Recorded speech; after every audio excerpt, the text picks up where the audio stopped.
Ethical considerations. The primary consideration in regard to the question of diet should be, as already stated, the hygienic.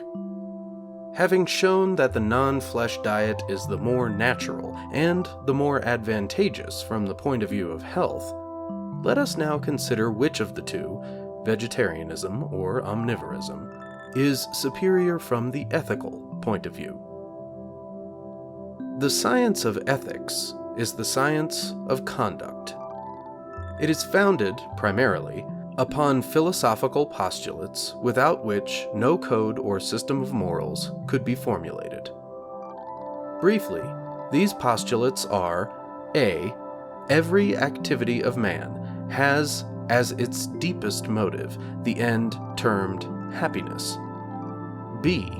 The happiness of the individual is indissolubly bound up with the happiness of all creation. The truth of A will be evident to every person of normal intelligence. All arts and systems aim consciously or unconsciously at some good, and so far as names are concerned, everyone will be willing to call the chief good by the term happiness, although there may be unlimited diversity of opinion as to its nature and the means to attain it. The truth of B also becomes apparent if the matter is carefully reflected upon. Everything that is en rapport with all other things. The pebble cast from the hand alters the center of gravity in the universe. As in the world of things and acts, so in the world of thought, from which all action springs. Nothing can happen to the part, but the whole gains or suffers as a consequence. Every breeze that blows, every cry that is uttered, every thought that is born, affects through perpetual metamorphoses every part of the entire cosmic existence. We deduce from these postulates the following ethical precepts. A wise man will, firstly, so regulate his conduct that thereby he may experience the greatest happiness. Secondly, he will endeavor to bestow happiness on others, that by so doing he may receive indirectly, being himself a part of the cosmic whole, the happiness he gives. Thus, supreme selfishness is synonymous with supreme egoism, a truth that can only be stated paradoxically. Applying this latter precept to the matter in hand, it is obvious that since we should so live as to give the greatest possible happiness to all beings capable of appreciating it, and as it is an indisputable fact that animals can suffer pain, and that men who slaughter animals needlessly suffer from atrophy of all finer feelings, we should therefore cause no unnecessary suffering in the animal world. Let us then consider whether, knowing flesh to be unnecessary as an article of diet, we are, in continuing to demand and eat flesh food, acting morally or not. To answer this query is not difficult. It is hardly necessary to say that we are causing a great deal of suffering among animals in breeding, raising, transporting, and killing them for food. It is sometimes said that animals do not suffer if they are handled humanely and if they are slaughtered in abattoirs under proper superintendence. But we must not forget the branding and castrating operations, the journey to the slaughterhouse, which, when transcontinental and transoceanic, must be a long, drawn-out nightmare of horror and terror to the doomed beasts.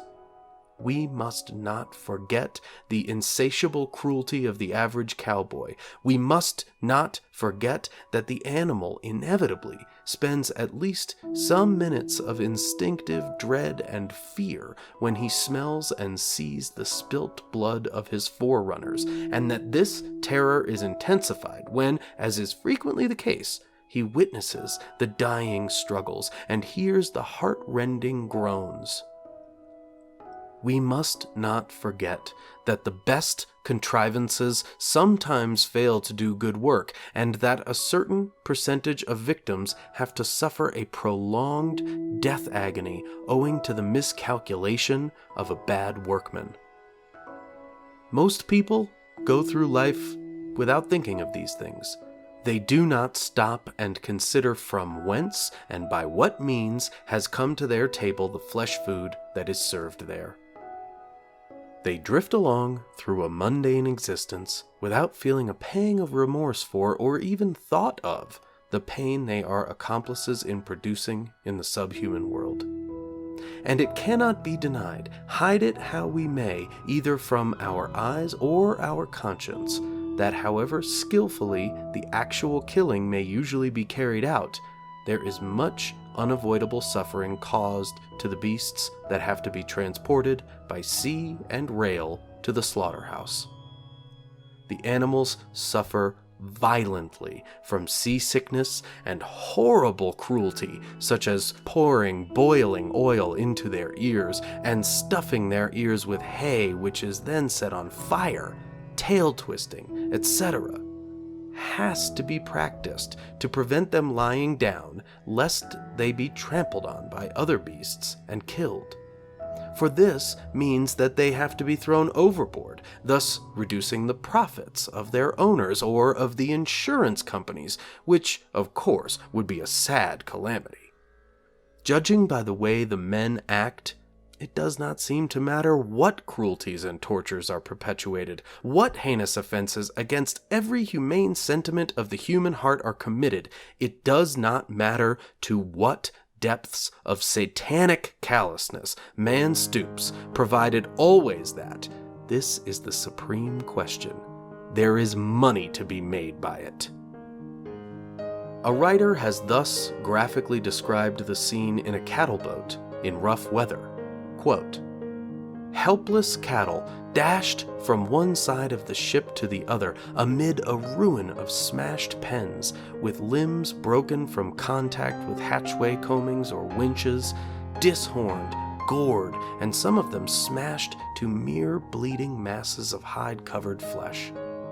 Add to this the shrieking of the tempest and the frenzied moanings of the wounded beasts, and the reader will have some faint idea of the fearful scenes of danger and carnage. The dead beasts, advanced perhaps in decomposition before death ended their sufferings, are often removed literally in pieces." End quote. And on the railway journey, though perhaps the animals do not experience so much physical pain as traveling by sea, yet they are often deprived of food and water and rest for long periods and mercilessly knocked about and bruised. They are often so injured that the cattlemen are surprised they have not succumbed to their injuries. And all this happens in order that the demand for unnecessary flesh food may be satisfied. Those who defend flesh eating often talk of humane methods of slaughtering, but it is significant that there is considerable difference of opinion as to what is the most humane method. In England, the poleaxe is used. In Germany, the mallet. The Jews cut the throat. The Italians stab.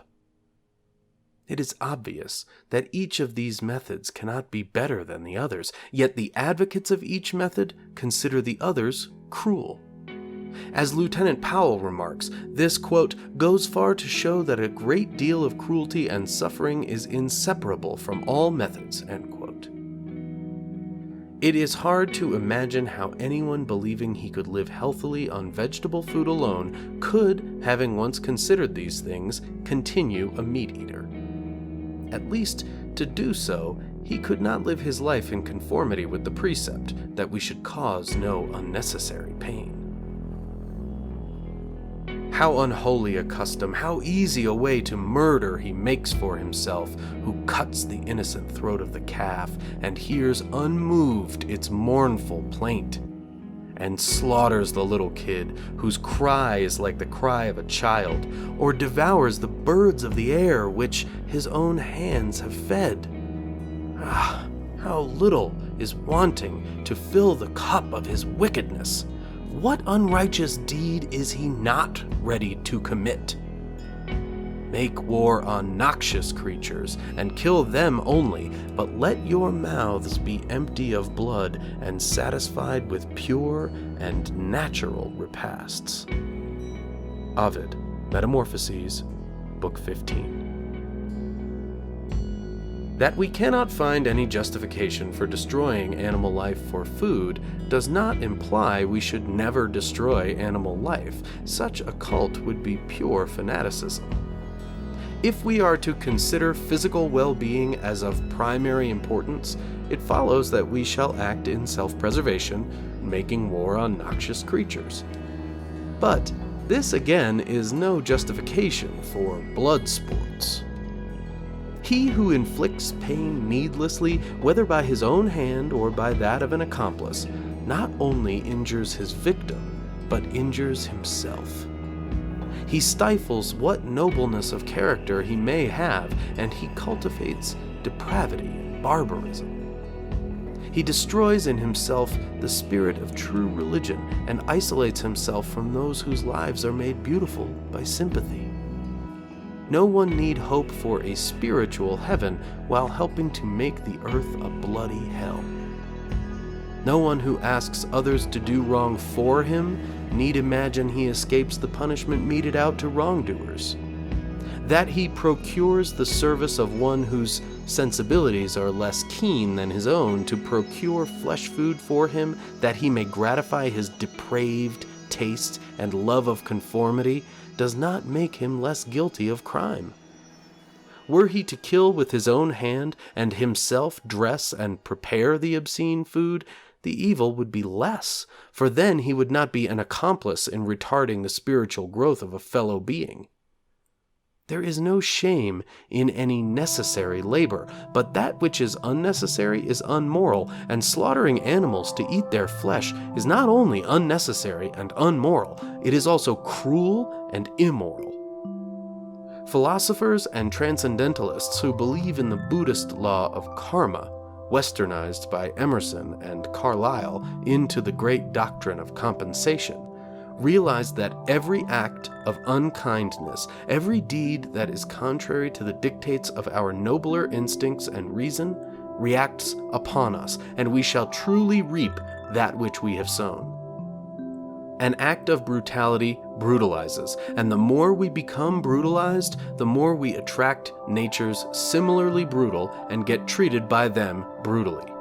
Thus does nature sternly deal justice. Our acts our angels are, or good or ill, our fatal shadows that walk by us still. It is appropriate in this place to point out that some very pointed things are said in the Bible against the killing and eating of animals. It has been said that it is possible by judiciously selecting quotations to find the Bible support almost anything. However this may be, the following excerpta are of interest. And God said, Behold, I have given you every herb bearing seed, and every tree in which is the fruit of a tree yielding seed. To you it shall be for meat.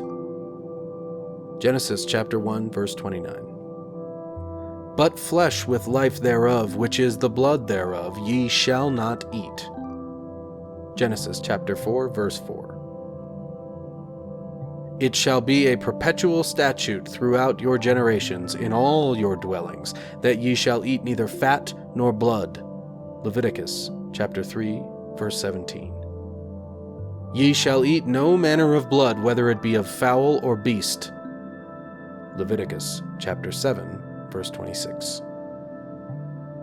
Ye shall eat the blood of no manner of flesh, for the life of all flesh is the blood thereof. Whosoever eateth it shall be cut off. Leviticus chapter 17, verse 14. The wolf also shall dwell with the lamb, and the leopard shall lie down with the kid, and the calf and the young lion and the fatling together, and a little child shall lead them. They shall not hurt nor destroy in all my holy mountain. Isaiah chapter 15. He that killeth an ox is as he that slayeth a man. Isaiah chapter 16, verse 3. I desire mercy and not sacrifice. Matthew chapter 9, verse 7. It is good not to eat flesh, nor to drink wine, nor to do anything whereby thy brother stumbleth. Romans chapter 14, verse 21. Wherefore, if meat maketh my brother to stumble, I will eat no flesh forevermore, that I make not my brother stumble. 1 Corinthians chapter 8, verse 13. The verse from Isaiah is no fanciful stretch of poetic imagination. The writer, no doubt, was picturing a condition of peace and happiness on earth, when discord had ceased and all creatures obeyed nature and lived in harmony. It is not absurd to suppose that someday the birds and beasts may look upon man as a friend and benefactor, and not the ferocious beast of prey that he now is.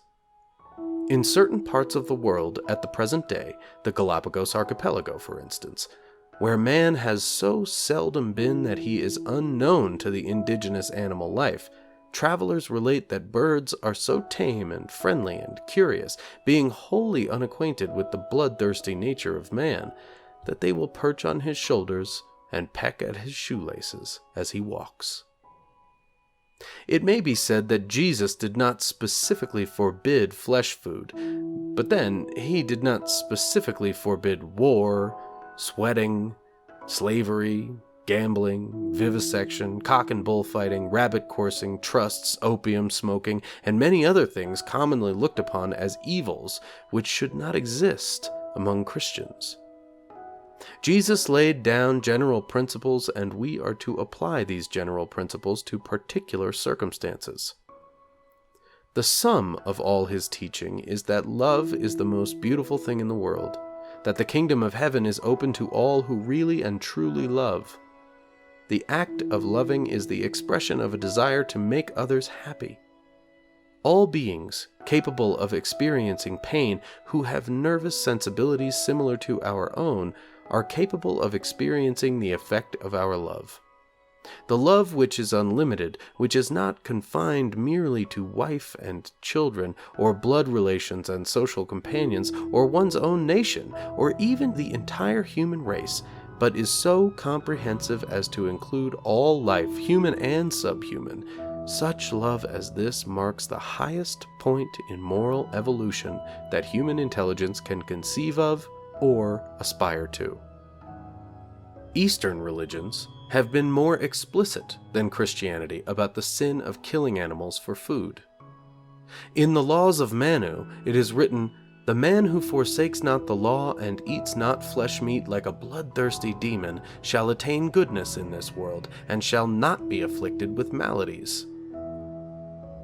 Unslaughter is the supreme virtue, supreme asceticism, golden truth from which springs up the germ of religion. The Mahabharata. Non-killing, truthfulness, non-stealing, continence, and non-receiving are called yama, Patanjali's yoga aphorisms.